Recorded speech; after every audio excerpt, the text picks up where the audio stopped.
What is the future of aviation?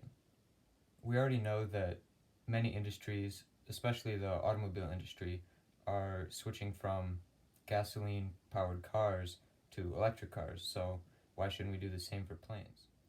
We already know that gas-powered planes are horrible for the environment, and they emitted 905 million tons of CO2 into the atmosphere just in 2018, so electricity is definitely the way to go. When designing electric planes, you run into two main problems: the power and weight cycle and getting your plane certified. When you create a battery-powered plane, batteries are very heavy, so you need more power to lift all that extra weight. But since it's a battery, more power means even more weight, and you have this positive feedback loop that causes even more problems. Specific energy is just basically the amount of energy that something can hold. So batteries nowadays are about 250 watt hours per kilogram, and to really get going in the aviation sector we need closer to 800 watt hours per kilogram, but jet fuel is all the way up at 12,000 watt hours per kilogram.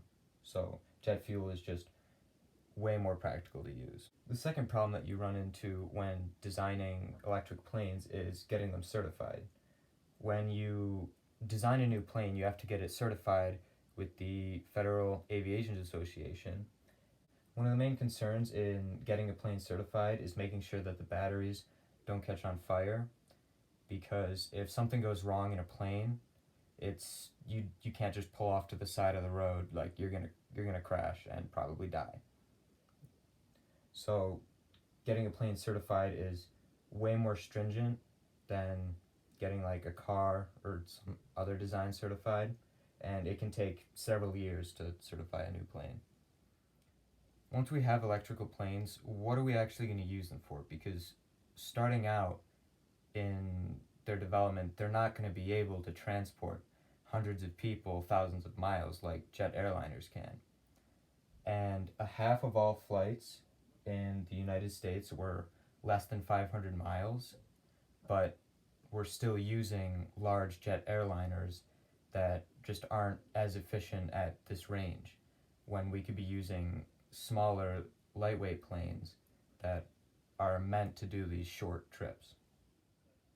In order to get around these problems, some companies have attempted to make a hybrid plane that uses both gas power and electrical power, which can be much more efficient, but hasn't been developed as much.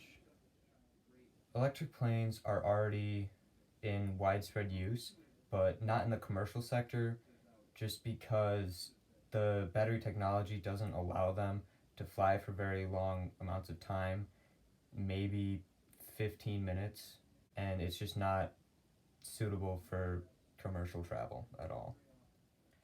In conclusion, the main thing that is holding back electrical planes from becoming a reality in the commercial sector is battery technology, and that is rapidly increasing, and we could see widespread use of electrical planes in the next 10 to 15 years.